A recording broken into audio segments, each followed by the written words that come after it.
Hey, how many times have you seen someone online say, just buy a second passport, like it's as easy as ordering something off Amazon? Here's the truth. Most Americans who are seriously thinking about leaving the US aren't buying passports. They're doing something smarter, something legal, something actually sustainable. Today I'm showing you 7 real countries where you can retire comfortably and become eligible for citizenship. Some take 2 years, some take 5. And stick around till the end, because after the main list, I'm giving you a bonus section of countries where citizenship can happen in as little as 3 months. Quick reality check before we dive in. This is not instant citizenship. These are legal timelines to eligibility, not guaranteed approvals, not automatic outcomes. There's a big difference between being eligible to apply and actually having that passport in your hand. Most people underestimate what it actually takes. The physical presence requirements, the language tests, the documentation.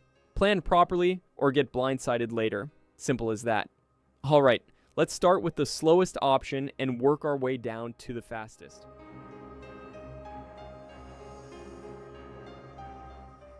Number 7. Portugal.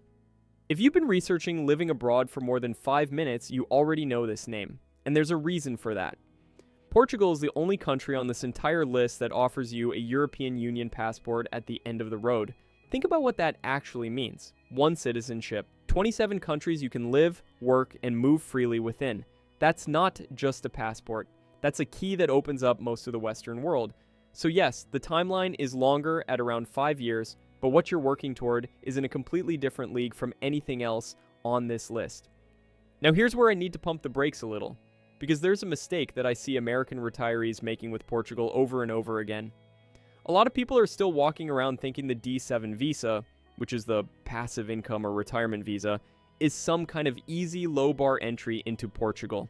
They see old forum posts from 2019 saying you need about $900 a month in income, and they think, I've got Social Security, I'm fine. Here's the reality check.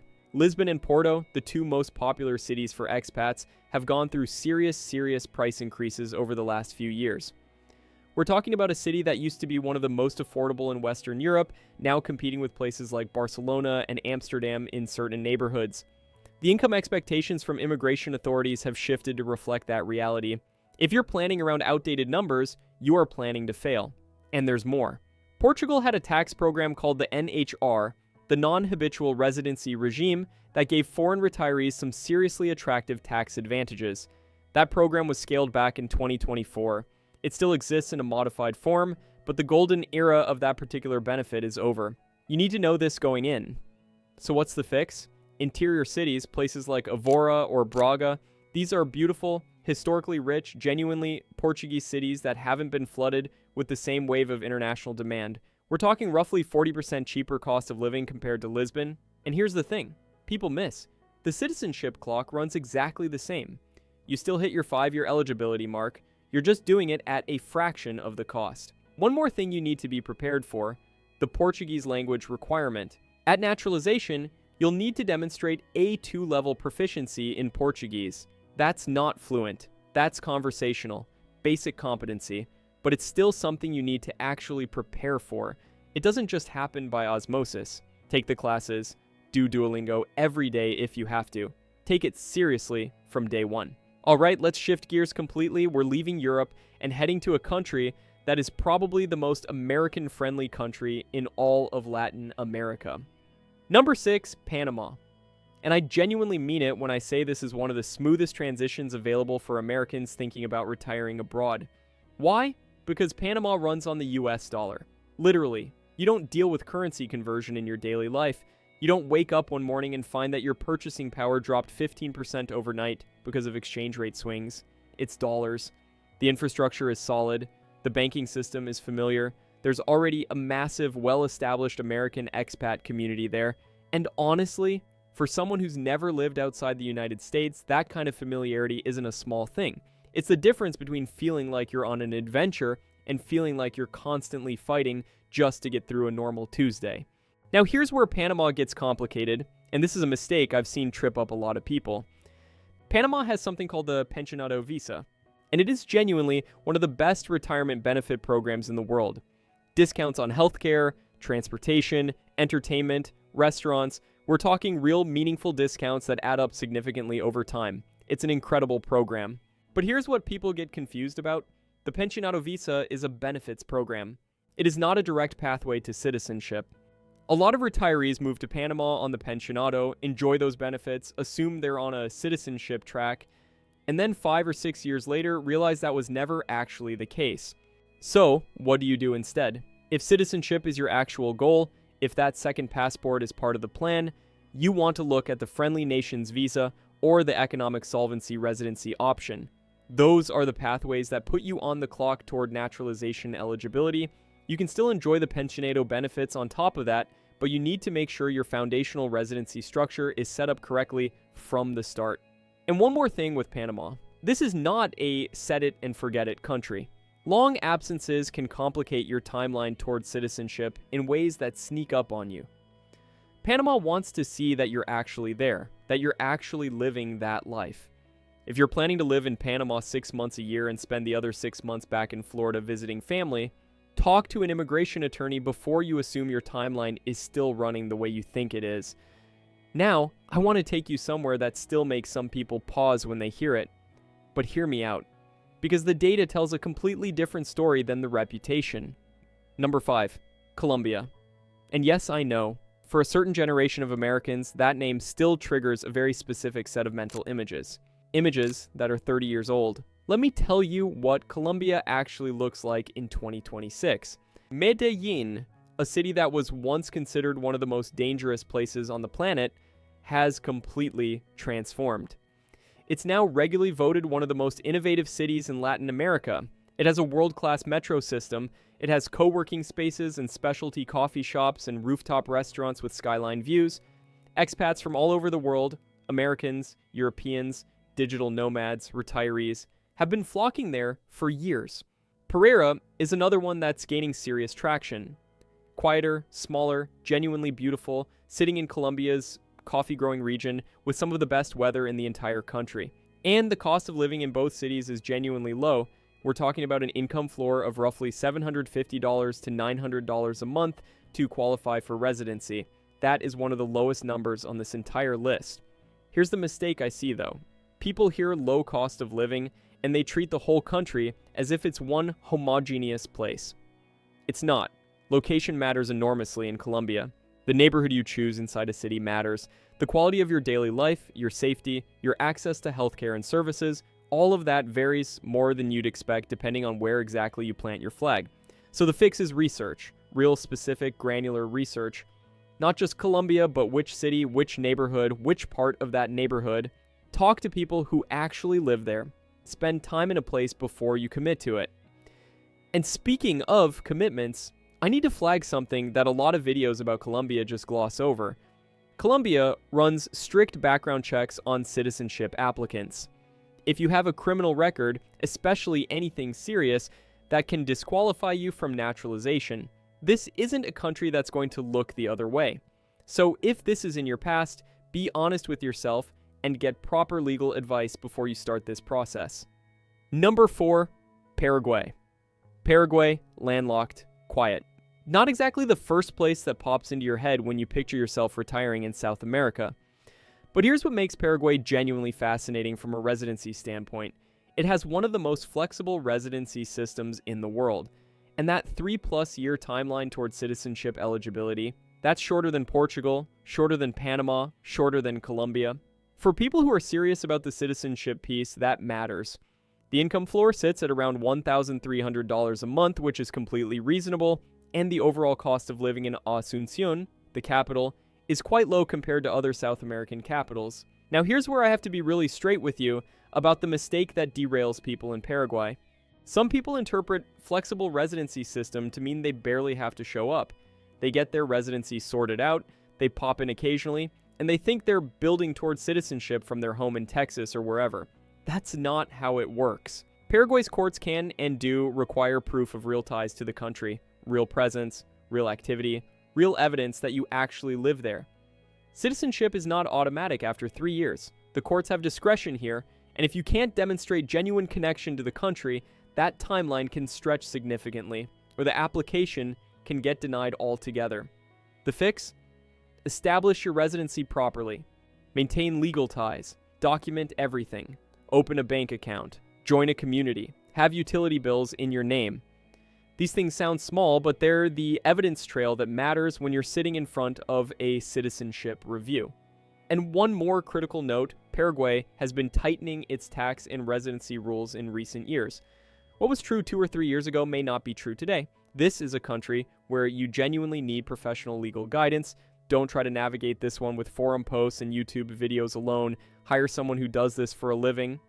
Okay, we're heading into the top 3 now. And from here on out, the timelines get shorter and the value proposition gets really interesting. Number 3, Ecuador.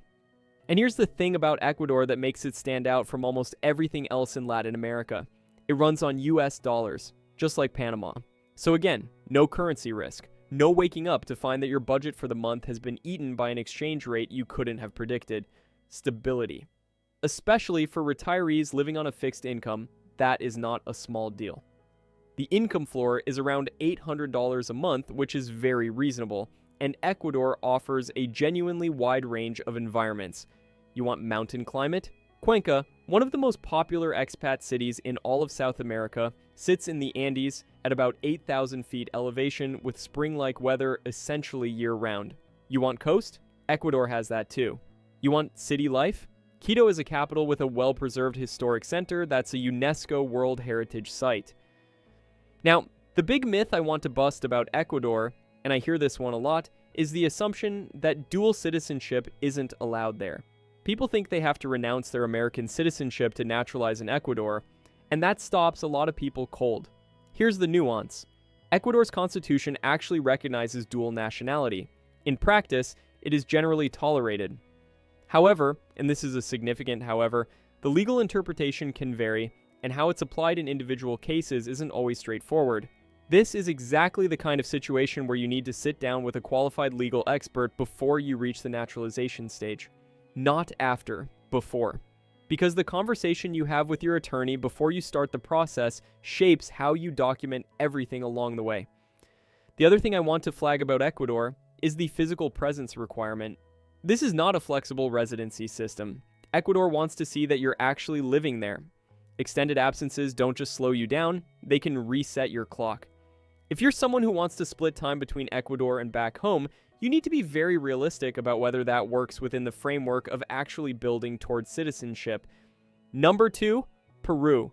2 years in South America, with a dollarized neighboring country to the north, the Amazon to the east, and one of the most vibrant food cultures on the entire planet right outside your door.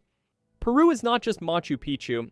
I feel like I have to say that because when Americans hear Peru, that's the image that comes to mind. And yes, Machu Picchu is extraordinary, but Lima is a world-class city. It has some of the best restaurants in the world. Genuinely, Lima has been putting out Michelin quality food for years, and it's been recognized globally for it. Miraflores and Barranco, 2 districts of Lima right along the Pacific coast, are comfortable, walkable, modern, with a thriving expat community, and the income floor is about $800 a month, which puts Peru in very accessible territory for people living on Social Security or a modest retirement income. Here's the mistake, though, and this is important. 2 years is the eligibility window, not the finish line. 2 years of legal residency makes you eligible to apply for citizenship. It does not mean you're getting your Peruvian passport at the 24-month mark. Processing times can extend beyond that. Documentation requirements can create delays. The system moves at its own pace, and if you go in expecting 2 years to mean 2 years and out, you may find yourself frustrated. The fix? Use the Rentista visa, which is the income-based residency visa, and make sure your residency is set up correctly and documented consistently from literally day one. Every month you're there, make sure there's a paper trail. Your rental contract, your bank statements, your utility payments, your proof of healthcare, all of it. And physical presence matters here, just like in Ecuador. Extended trips back to the US can interrupt your residency continuity in ways that delay your timeline. So be thoughtful about how you manage your time. All right, number 1, and this one genuinely surprises people when they hear it. Number 1, Dominican Republic. And yeah, I can already see some of you raising an eyebrow. Isn't that just a vacation spot? Isn't it all-inclusive resorts and cruise ship stops? Here's what the Dominican Republic actually offers to the serious expat retiree. First, tied with Peru for one of the fastest citizenship eligibility timelines in the Western Hemisphere. 2 years of legal residency, and you're eligible to apply. That's genuinely fast. Second, what the expat infrastructure in cities like Santo Domingo and the Punta Cana corridor has grown significantly. We're not talking about figuring it out from scratch. There are established expat communities, international schools, private hospitals that are both high quality and affordable, reliable broadband in the established zones, and a real estate market that's been attracting serious international investment.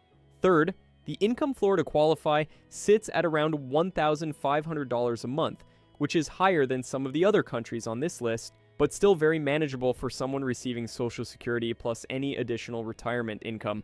The mistake with the Dominican Republic, people write it off as a tourist destination and never seriously investigate it as a place to actually build a life.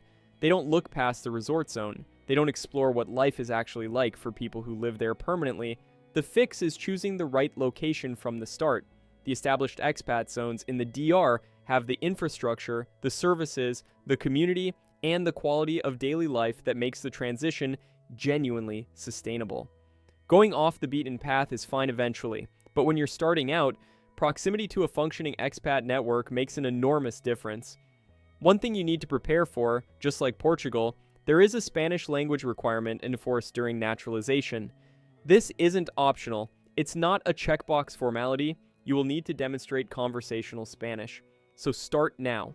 Seriously, if you're even considering the Dominican Republic or any Spanish-speaking country on this list, open a language app tonight. Start building that habit. 2 years goes faster than you think. Now, before I bring this home, I want to spend a minute on something a little different, because I know some of you watching this aren't primarily looking for a place to live.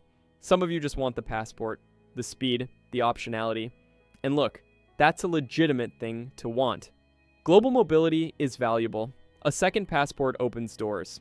I get it, so let me give you the honest rundown of the fastest citizenship programs in the world. Just know up front, most of these are not places you'd realistically want to retire full-time.